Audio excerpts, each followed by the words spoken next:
Сәлем достар, менің есімім Қарақат.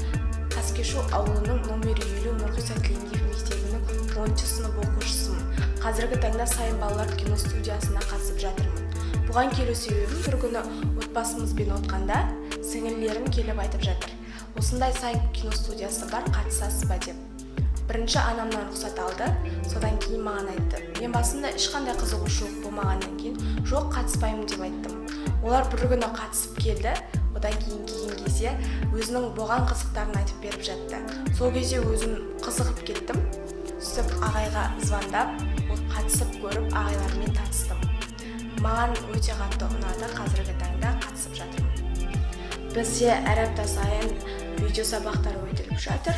Ол видео сабақтарда өзімізге берілген кейіпкерге жақсы дайындалу үшін неше түрлі кинолардан үзіндісін алып кейіпкерді сомдап жатырмыз. Бізде алда съемочный площадка күтіп тұр. Сол съемочный площадкада өзімізді жақсы көрсету үшін тек қана дайындықта келе жатырмыз.